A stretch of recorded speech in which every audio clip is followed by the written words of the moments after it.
Dans cette vidéo, nous allons activer les repères pour la mise à l'échelle en 9 tranches. Alors, j'ai ouvert l'illustration de cette bouteille. Donc là, c'est une bouteille vectorielle.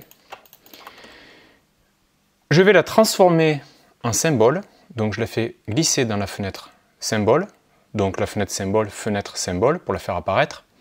Et là, je vais cocher activer les repères pour la mise à l'échelle en 9 tranches.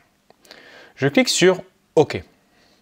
Donc là, ma bouteille est bien un symbole. Donc là, c'est un symbole à présent. Donc là, vous voyez, si je fais pivoter ma bouteille, l'axe est bien au centre de la bouteille. Alors, je vais double-cliquer sur la bouteille pour entrer en mode isolation.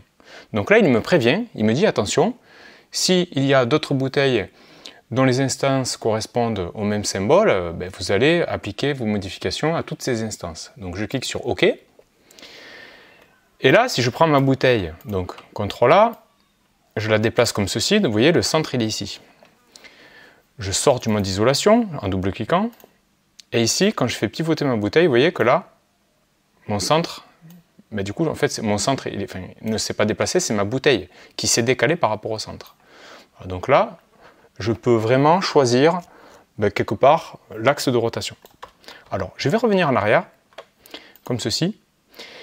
Et cette fois, nous allons voir autre chose. Par rapport à la mise à l'échelle en 9 tranches. Alors là, vous voyez que vous avez des repères. Des repères horizontaux, ici. Des repères verticaux, ici. Je vais prendre ces repères et les mettre au centre de la bouteille. Donc là, les repères horizontaux, comme ceci. Donc là, les repères sont vraiment au centre, quasiment. Je double-clique. Je sélectionne mon symbole, je le déforme en restant appuyé sur Alt, et vous voyez que là, il modifie uniquement le centre de la bouteille. Là, il ne me déforme pas le goulot. Vous voyez? Là, il ne déforme pas le goulot. Il déforme entre les deux endroits que j'ai choisis. Alors, on va redouble-cliquer, et cette fois-ci, je vais mettre mes repères ici. Alors, c'est un peu capricieux, des fois, pour attraper ces repères. Voilà, donc là, je mets mes repères par rapport au goulot. Donc là, ils sont ici. Je sors du mode d'isolation et là, je vais déformer ma bouteille. Vous voyez que là, il me déforme ma bouteille par rapport à l'endroit où j'ai choisi, par rapport à mes repères, entre ces deux repères. Alors, on va tester ça maintenant avec les repères ici, les repères verticaux. Alors, vous zoomez si vous avez du mal à attraper les repères.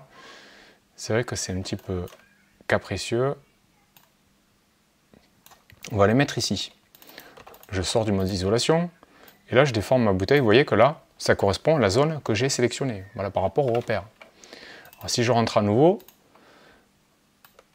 et que je le mets comme ceci, je sors du mode d'isolation, je déforme, et vous voyez que là, ça me déforme par rapport à mes repères, voilà, tout simplement. Voilà, donc c'est assez pratique. Alors, quand vous rentrez en mode d'isolation, vous avez accès à l'arborescence, voilà, vous avez tous les tracés qui sont disponibles ici. Voilà. Donc vous pouvez modifier votre objet sans problème. Voilà, je sors du mode d'isolation. Voilà, donc c'est assez intéressant pour transformer des objets, c'est des personnages, des objets. Voilà, et bien ce sera tout pour cette fonctionnalité.